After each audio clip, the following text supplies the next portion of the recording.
নমস্কার বন্ধুরা, রান্নাবাটিতে আপনাদের সবাইকে স্বাগত জানাই। আজকে নিয়ে এসেছি আরেকটা নতুন রেসিপি, ছানার বাদাম মালাই কোফতা। রেসিপিটা খুবই সহজ আর খুবই সাধারণ, কিন্তু খুব অনবদ্য অসাধারণ খেতে। তার জন্য দেখতে হবে পুরো ভিডিওটা দেখুন, থাকলো আপনাদের জন্য। চলুন শুরু করা যাক। এখানে কিছুটা পরিমাণ ছানা নিয়ে নিয়েছি। এবার দিয়ে দেবো এখানে 4 চামচ মতো আটা। আপনারা ময়দাও ব্যবহার করতে পারেন, কিন্তু আমি আটা ব্যবহার করছি। ময়দাটা দিলে একটু শক্ত শক্ত হয়, আটাটা বেশ একটু নরম হয়ে যায়। এবার দিয়ে দিচ্ছি 1/4 চামচ লবণ, আর দেব 1/4 চামচ খাওয়ার সোডা। দিয়ে দিচ্ছি 1 চামচ চিনি, 1/4 চামচ হলুদ গুঁড়ো, আর দিচ্ছি 1 চামচ মতো সাদা তেল। এবার এটা একটু ভালো করে মাখিয়ে নেব।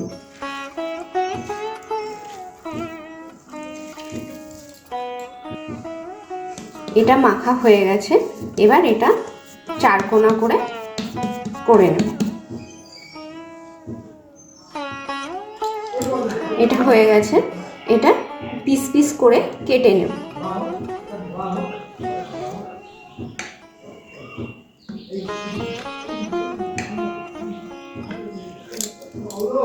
কাটা হয়ে গেছে।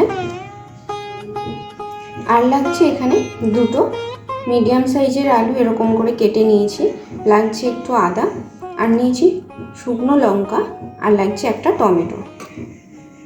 আদা, লঙ্কা, টমেটোটার একটা পেস্ট বানিয়ে কড়াইটা গরম হতে দিয়েছি, গরম হয়ে গেছে। এবার এখানে কিছুটা পরিমাণে তেল দিয়ে দেব। তেলটাও গরম হয়ে এসছে। এবার এখানে এক এক করে ছানার পিসগুলো দিয়ে দেব।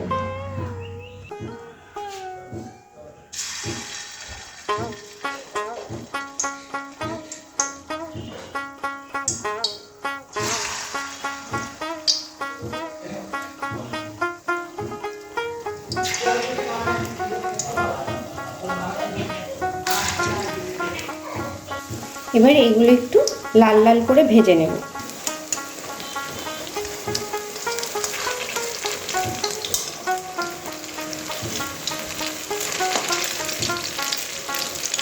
এগুলো এবার তুলে নেব। এবার ওই তেলের মধ্যে দিয়ে দেব দুটো তেজপাতা, আর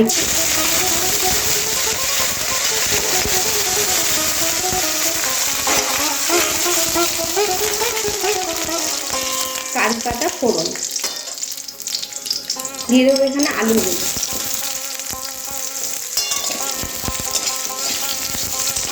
ভালো করে একটু ভেজে নেব।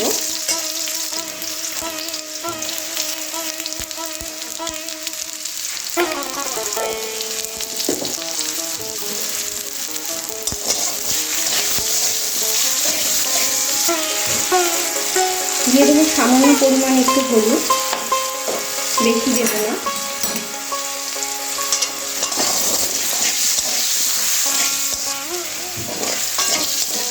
আলুগুলো ভাজা ভাজা হয়ে গেছে। এবার যে পেস্টটা বলেছিলাম, ওই পেস্টটা এখানে দিয়ে দেব।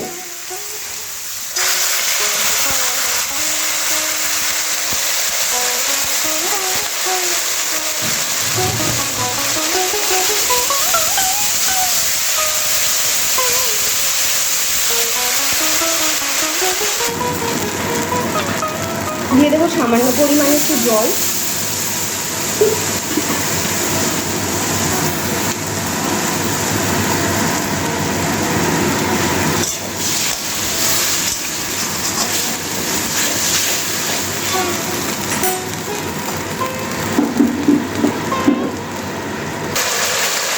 দিয়ে দেবো এখানে 2 চামচ পরিমাণ চিনি।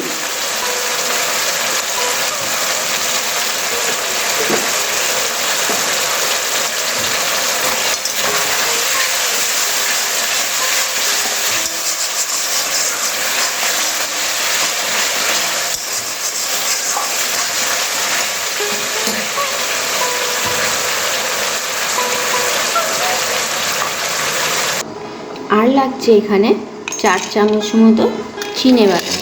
আমি এগুলো একটু জল দিয়ে পেস্ট করে নেব একটা।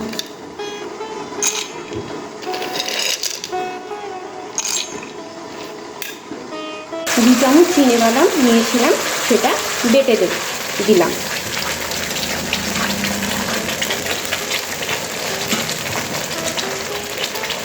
গ্যাসের ফ্লেমটা লো করে দেব, না হলে নিচে ধরে যাবে।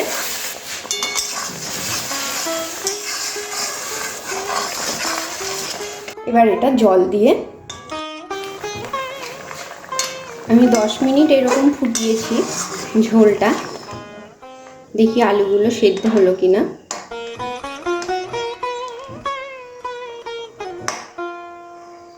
আলুগুলো সেদ্ধ হয়ে গেছে।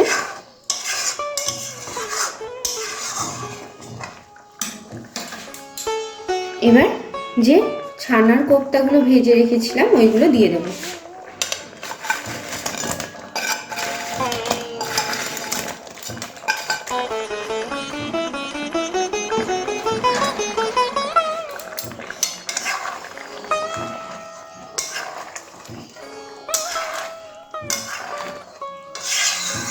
ব্যাস তৈরি হয়ে গেল। আপনারাও নিরামিষের দিনে এই রেসিপিটা তৈরি করুন। রুটি, লুচি, পরোটা, ভাত সব কিছুর সাথে এই রেসিপিটা খুব ভালো যাবে। আমি এখানে কোনো গরম মশলার ব্যবহার করিনি, কারণ ফ্লেভারটা তাহলে নষ্ট হয়ে যাবে কারি পাতার।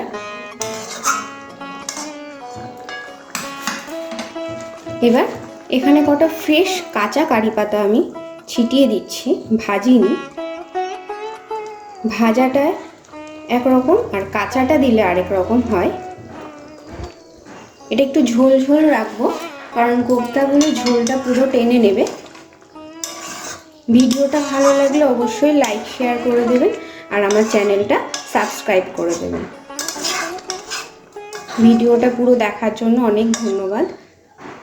আপনারা ভালো থাকবেন, সুস্থ থাকবেন আর ভালো ভালো খাবেন, তাহলে মনটাও ভালো থাকবে। এবার এটা আমি সার্ভিং প্লেটে নামিয়ে নেব। এবার আমি এটা একটা সার্ভিং প্লেটে নামিয়ে নিচ্ছি।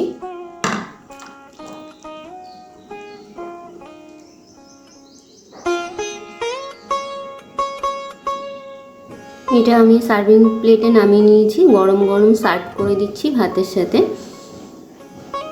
আপনারাও বাড়িতে বানান আর সবার মন জয় করুন। ভিডিওটা পুরো দেখার জন্য অনেক ধন্যবাদ।